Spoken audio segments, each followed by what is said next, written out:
Hi friends, good morning. देखो ready हो गए गाड़ी हमारे महाकुम्भे যাওয়ার জন্য। महाकुम्भ 2025 সামনে ব্যানার লাগানো হয়ে গেছে, দেখতেই পাচ্ছেন। ফ্ল্যাগ লাগানোর কাজটা বাকি আছে, পিছনে একটা লাগানো চলছে। তো আপনারা দেখতে থাকুন কীভাবে কী হচ্ছে, কীভাবে যাচ্ছি, কী করছি, সব কিছু নিয়ে আসবো আপনার সামনে। গাড়ি পুরোপুরি এখন ফ্ল্যাগ লাগানো হয়ে গেছে, সমস্ত কিছু রেডি হয়ে গেছে, লাগানো সব রেডি হয়ে গেছে।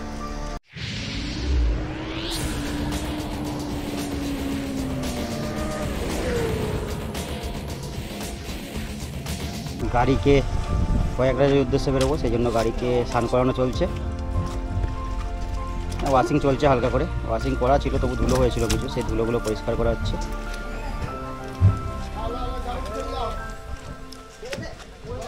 ফ্ল্যাগটাকে লাগানো হবে, তারপরে বেরোনো হবে।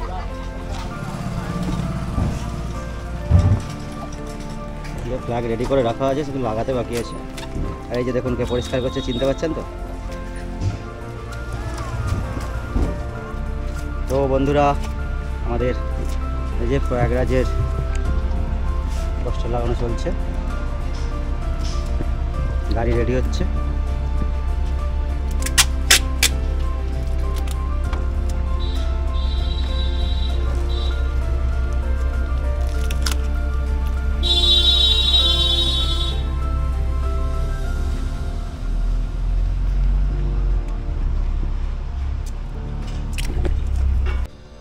Hi friends, good morning.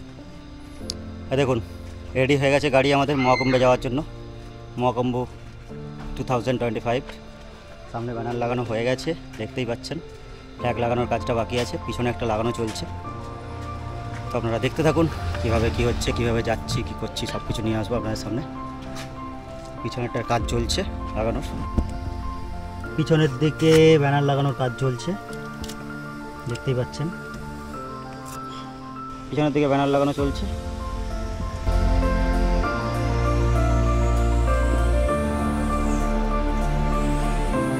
গাড়ি পুরোপুরি এখন ফ্ল্যাগ লাগানো হয়ে গেছে, সমস্ত কিছু রেডি হয়ে গেছে।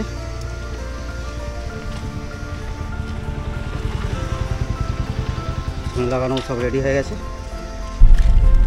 Hi friends, welcome to proxy rider family. তো আজকে বেরিয়েছি কুম্ভ যাত্রা করতে, মানে মহাকুম্ভ জন্য, কুম্ভ মেলা দেখার জন্য। প্রয়াগরাজ যাচ্ছি কতুলপুর থেকে। তো কোন রাস্তাটায় গেলে আপনাদের সুবিধা হবে, কোন রাস্তাটায় জ্যাম কম আছে, কীভাবে যেয়ে পৌঁছাবেন, কত টোল লাগছে, কোন রাস্তাটা বেটার, কীভাবে পৌঁছাচ্ছি, কী কী দেখছি, সব কিছু নিয়ে আসছি আপনাদের সামনে। তো দেখতে থাকুন ভিডিওটা, আশা করছি আপনাদের ভিডিওটা দেখে কিছু উপকার হবে। তো চলুন ডাইরেক্ট ভিডিও চলে যাই। আর এই যে আজকে আমি স্টিয়ারিং ধরিনি, এখনও স্টিয়ারিং ধরে আছে আমাদের অভিদা, ড্রাইভার দা। তো চলুন রাস্তায় দেখা হচ্ছে। হাই ফ্রেন্ডস, এখন বাজছে ঘড়িতে দুপুর 1টা। আমরা বেরিয়ে পড়েছি প্রয়াগরাজের উদ্দেশ্যে কতুলপুর থেকে। তো এখান থেকে প্রয়াগরাজের ডিস্টেন্স 740 কিলোমিটারের মতো। তো আমরা একটু লেটেই বেরোলাম, কেন আমাদের পৌঁছানোর ইচ্ছা আছে রাতের দিকে। রাতের দিকে পৌঁছালে অনেকটা খালি পাওয়া যায় জায়গাটা, সেই হিসাবে হয়তো গাড়ি নিয়ে ভিতরে ঢোকা যাবে। তো আপনারা দেখতে থাকুন ভিডিওটা, আমরা কীভাবে পৌঁছাচ্ছি, পৌঁছানোর পর বাকি ডিটেলস নিয়ে আসবো। এখান থেকে আমরা যাব প্রথমে বাঁকুড়া থেকে রানীগঞ্জ থেকে আমরা ধরবো NH-19 ধরে আমরা এগিয়ে যাব ঝাড়খণ্ড থেকে বিহার হয়ে ইউপি বর্ডারের পর ওখান থেকে বারাণসী হয়ে কাশি হয়ে এগিয়ে যাব আমরা প্রয়াগরাজের দিকে। তো পথে কী কী ঘটছে সব কিছু আপনাদের সামনে নিয়ে আসবো, ভিডিওটা দেখতে থাকুন। আপনারা যারা যেতে চাইছেন আমাদের মতো, একটু ম্যাপটা ফলো করুন, গুগল ম্যাপটা কিংবা ম্যাপেল ইন্ডিয়া দেখতে পারেন। চলো দেখা হচ্ছে প্রয়াগরাজে গিয়ে।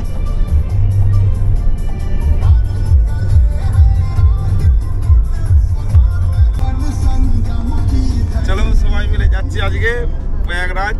এই যে আমি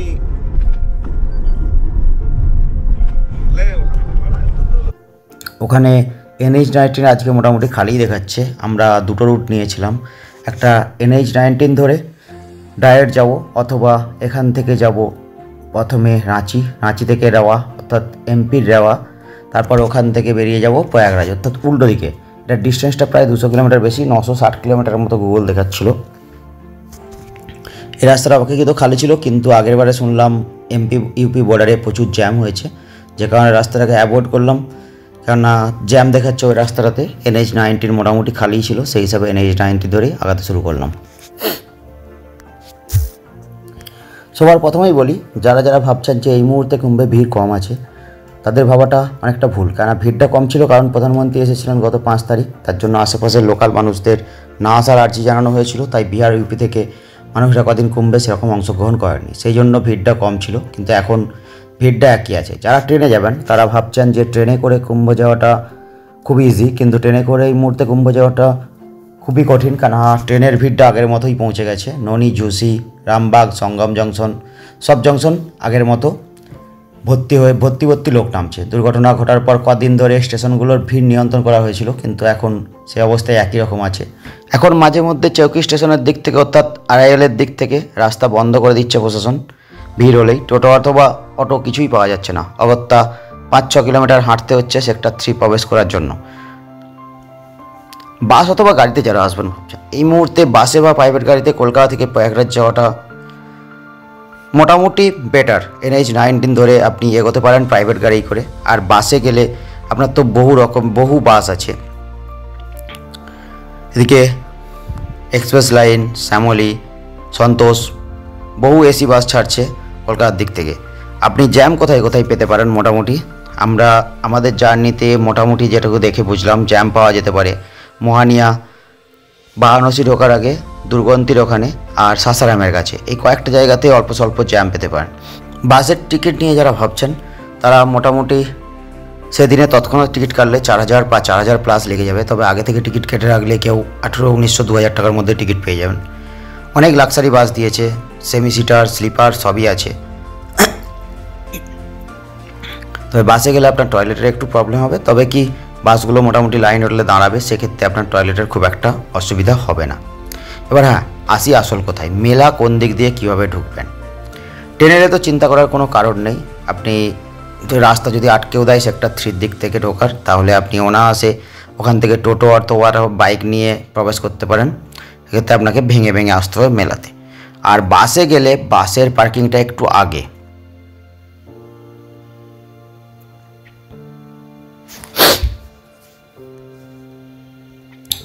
প্রত্যেকটা টোটো, অটো, বাইক, গাড়ি সবাইকে যে যার ডিস্টেন্স ভাগ করে দেওয়া হয়েছে। ঝাঁসির ওদিক থেকে আপনি পেয়ে যাবেন, মানে জুসি রোডের ওদিক থেকে আপনি পেয়ে যেতে পারেন। ওখান থেকে সরকারি বাসও পেয়ে যাবেন বা বাইক পেতে পারেন। বাইকে পার হেড 100, 150, 200 টাকার মতো নিতে পারে। টোটোও পেতে পারেন, সেখানে 10, 20, 30 টাকা নিতে পারে। এভাবে আপনাকে কাট করে আসতে হবে, কারণ প্রত্যেকের এরিয়া ভাগ করে দেওয়া হয়েছে। কেউ নিজের এরিয়ার বাইরে যাবে না, যাতে লোকালরা প্রত্যেকেই ইনকাম করতে পারে এখানেতে।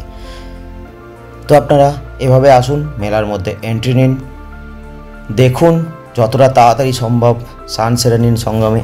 তবে হ্যাঁ, জানি না ভিতরে গিয়ে নৌকা বা অন্য কিছু অপশন আছে কিনা, সেটা বাকি পরে নিয়ে আসছি, দেখতে থাকুন। ঝাড়খণ্ডে এন্ট্রি নিচ্ছি। এদিকে ইটস টাইম টু সানসেট প্রায় কাছাকাছি এসে গেছে।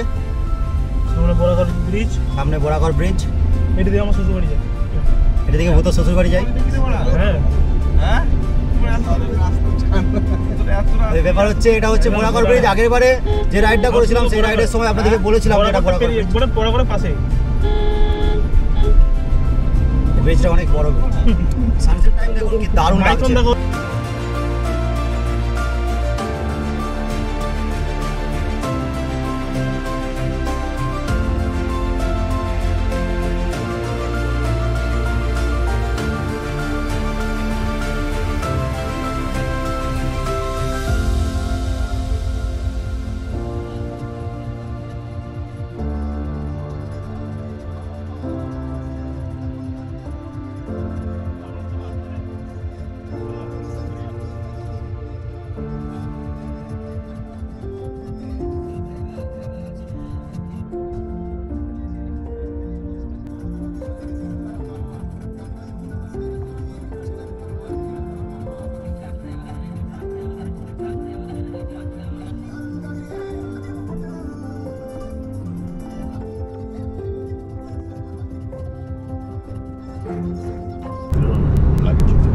বন্ধুরা আমরা এখন আছি ঝাড়খণ্ডে। এখনো পর্যন্ত ধানবাদের কাছে এখনো পর্যন্ত রাস্তার অবস্থা ভালোই, সেরকম জ্যামের সম্মুখীন আমরা হইনি। মোটামুটি ঠিকঠাকই যাওয়া হচ্ছে, সেরকম বিরাট কিছু প্রবলেম নেই রাস্তাতে। রাস্তাটা একটু দেখুন, দেখিয়ে দিচ্ছি। দেখুন রাস্তা পুরো ক্লিয়ার। NH 19 ধরেই আমরা এগিয়ে চলেছি আস্তে আস্তে গন্তব্যস্থলের দিকে, অর্থাৎ প্রয়াগরাজের দিকে।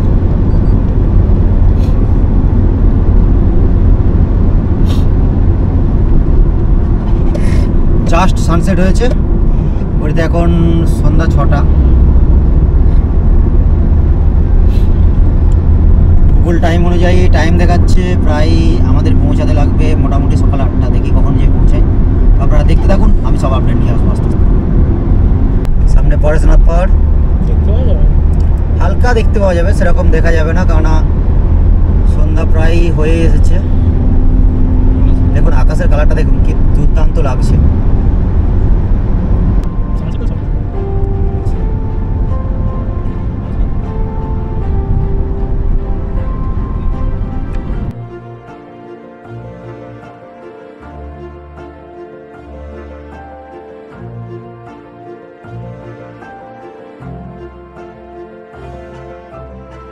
এরকম বসেছে দেখুন সব।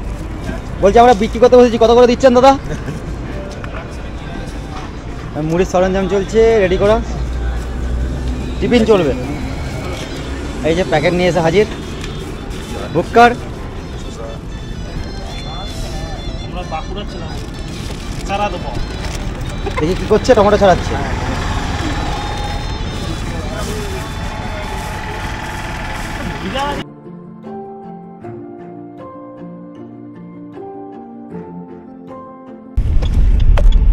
বিহার বর্ডার ঢুকলাম, হাজারিবাগ পুলিশ। এখনো পর্যন্ত রাস্তায় সেরকম কোনো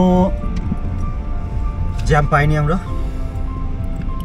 ইজিলি পেরোচ্ছে। এখানে জাস্ট একটু জ্যাম আছে, কারণ বর্ডার চেকিং চলছে সামনে।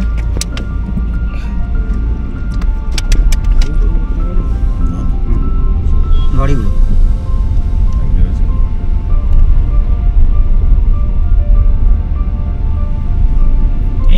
আমরা আগিয়ে চলেছি আস্তে আস্তে আমাদের ডেস্টিনেশনের দিকে। ঠিক জায়গায় কিন্তু পড়েছি। আপডেট দিতে থাকবো ধীরে ধীরে। এখনো পর্যন্ত কোনো প্রবলেম নেই রাস্তাতে, রাস্তা ঠিকই আছে, জ্যাম সেরকম নেই। আপনাদেরকে দেখালাম রোড ঠিকঠাক। NH 19 ধরেই আমরা এগিয়ে চলেছি। কিছু জায়গাতে ডাইভারশন আছে, ডাইভারশনের জন্য একটু সমস্যা হচ্ছে, সেরকম বিরাট প্রবলেম নেই, আসা যেতেই পারে। তো যেখানে প্রবলেম থাকবে সেটা আপডেট দেবো। সাসারামের এখানে ফার্স্ট জ্যামের সম্মুখীন।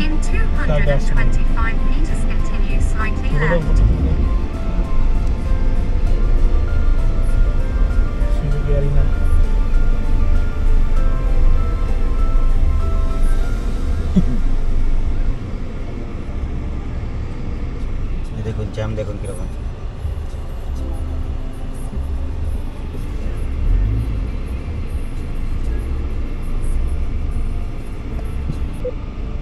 সাসারাম টোলগেটে আছি। সাসারাম টোলগেটে, টোল গেটের জন্য এতটা জ্যাম এখানটা, দেখুন অবস্থাটা। তো এখনো পর্যন্ত জ্যাম সেরকম কোথাও পাইনি, এই প্রথমবার পেলাম পুরো রাস্তাটার মধ্যে।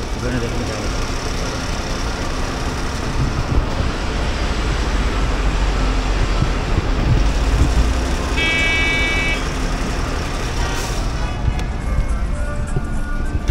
আস্তে আস্তে করে আগাতে শুরু করে লেট করছে আমার টোলটা ছাড়তে, আর জুড়ি জ্যাম্পে লেগে গেছে। ফার্স্ট টোল নয় এটা।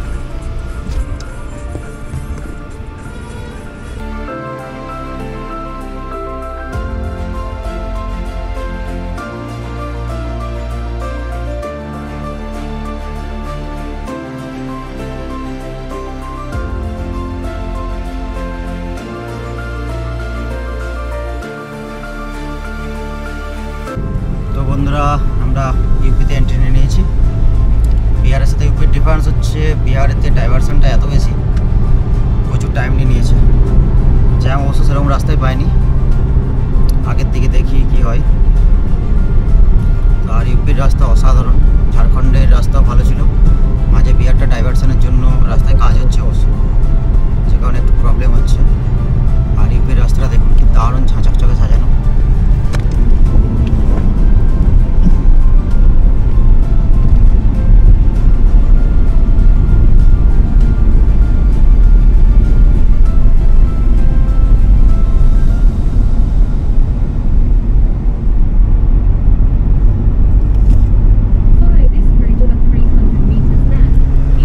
এখনো 3 ঘন্টা 15 মিনিটের মতো লাগবে, 161 কিলোমিটার বাকি আছে। যদি না আমরা সেরকমভাবে জ্যাম পাই তাহলে মোটামুটি 6:43 মানে 7টা 7:30টার মধ্যে ঢুকে যাবো। দেখা যাক কতক্ষণ লাগে, আপনারা দেখতে থাকুন।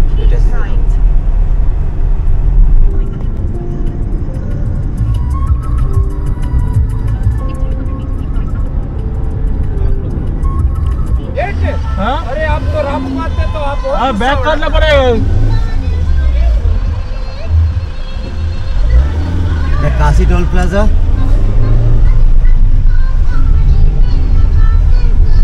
আমরা বেনারস থেকে যাত্রা শুরু করে দিয়েছি প্রয়াগরাজের দিকে। লাগবে এখনো এখন আছে আসতে 80 কিলোমিটার, 1 ঘন্টা 47 মিনিট 81 কিলোমিটার। 80 টাইম দেখাচ্ছে সকাল 8টা। রেস নিচ্ছিলাম তো।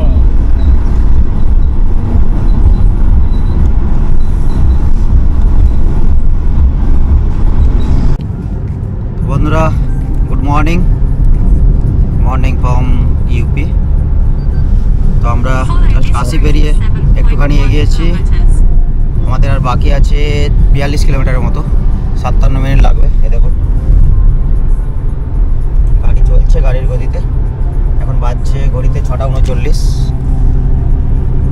রাস্তা মোটামুটি ভালোই ছিল, সেরকম জ্যামের সম্মুখীন আমরা হইনি। বিহারের রাস্তাটা একটু প্রবলেমেটিক, কেননা ডাইভারশানে ভর্তি, বাকি এভারেজ রাস্তা ভালোই। তবে এত বড় একটা জার্নির ক্ষেত্রে, এতটা লং জার্নির ক্ষেত্রে এই 100-150 কিলোমিটার রাস্তা খারাপ এটা কমন ম্যাটার, এমন কিছু বিরাট ফ্যাক্ট করে না। আপনারা নিশ্চিন্তে NH-19 ধরে আসতে পারেন, কোনো সমস্যা নেই। আমরা NH-19ই আছি। কোনো জায়গায় যেটা বলেছিলাম আপনাদেরকে যে আমাদের বিভিন্ন রকম ABC প্ল্যান করা আছে, যেটা কোনো রকম কোনো ইস্যু হলে আমরা অন্য রুট নিতে পারবো, কিন্তু আমাদেরকে অন্য রুট নেওয়ার প্রয়োজন হয়নি, 19এই আছি এখনও পর্যন্ত। এখন ইউপির রাস্তাটা অপেক্ষাকৃত ভালো এবং বেশ পারফেক্টলি রাস্তা, রোড কন্ডিশনও খুব ভালো। দেখুন রাস্তাটা একটু দেখুন।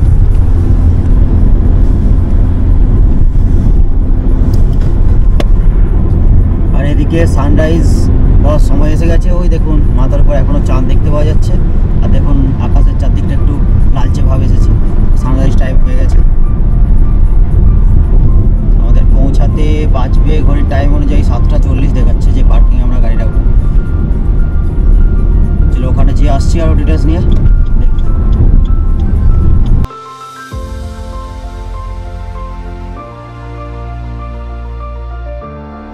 আমরা মেন রোড ছেড়ে দিয়ে প্রয়াগরাজের জন্য ডান দিকে নিলাম। রাস্তা দেখুন কি অসাধারণ রাস্তা।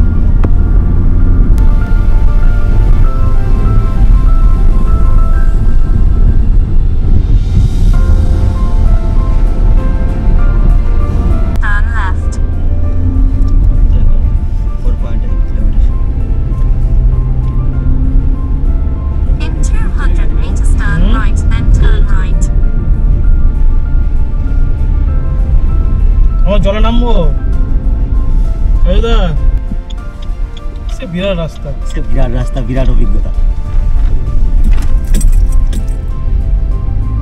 জয় শিব শম্ভু, হর হর মহাদেব। সে এক বিরাট অভিজ্ঞতা, ছোট ছোট রাস্তার উপর দিকে যেতে হচ্ছে। প্রায় কাছাকাছি এসে পৌঁছে গেছি, লাইট বন্ধ হয়ে গেছে।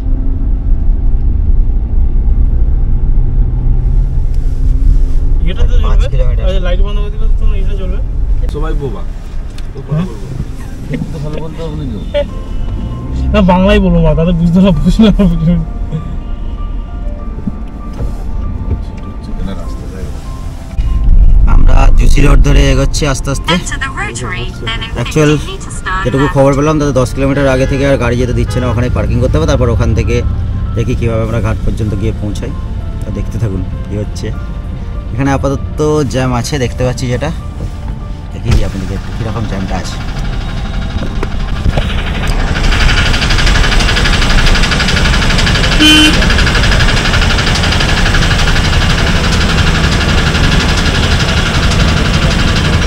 জ্যাম আছে, এরকম বিরাট কিছু নেই, অল্প জ্যাম আছে। এন্ট্রির পথের মুখে অল্প জ্যাম আছে।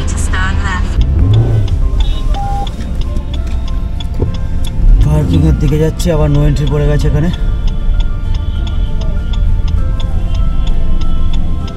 বাকি প্রত্যেকটা জায়গার আপডেট আমি ভিডিওর মধ্যে দিয়ে দিচ্ছি, কোথায় কোথায় জ্যাম হচ্ছে, কতটা রাস্তা খালি পেয়েছি, কোন রোড ধরে এগিয়েছি, আর সঙ্গমের কাজ পর্যন্ত পৌঁছানো পরের ভিডিওতে আসছে। আমরা আপাতত এসে পৌঁছেছি জুসির কাছে পার্কিংয়েতে। পার্কিং বন্ধ করে দিয়েছে, সো আমরা ব্যাক করছি কোথাও একটা গাড়ি রাখার জন্য। তো গাড়ি রেখে আবার আসছি, আপনারা দেখতে থাকুন। পরের ভিডিওতে আপনাদেরকে জানাচ্ছি কীভাবে সঙ্গম ঘাট পৌঁছালাম, কীভাবে মেলা পর্যন্ত পৌঁছালাম, আর কীভাবে মেলা দেখলাম। So stay on tuned. Parking করা হয়েছে এখানে গাড়ি, দেখুন দাঁড়িয়ে আছে। আমরা এসে পৌঁছে গেছি প্রয়াগরাজের কাছাকাছি, সঙ্গমের কাছাকাছি। সঙ্গম থেকে 10 কিলোমিটার আগে নো এন্ট্রি করে দিয়েছে। অ্যাকচুয়ালি একটা পার্কিংয়ে ঢোকানোর কথা ছিল, কিন্তু সেখানে নো এন্ট্রি করে দেওয়ার ফলে সেখানে ঢোকাতে পারলাম না। আমাদেরকে আবার ব্যাক করে এসে অন্য একটা পার্কিংয়ে গাড়ি রাখতে হয়েছে। এখান থেকে ডিস্টেন্স 11 কিলোমিটার। আমরা এরপর এখান থেকে কিছু একটা ধরে যাব ত্রিবেণী সঙ্গমের দিকে, তারপরে ওখান থেকে বোট নেবো। দেখি কীভাবে যাচ্ছি, কত কী নিচ্ছে কিসে, সব কিছু নিয়ে আসছি। তো দেখতে থাকুন ভিডিওটি।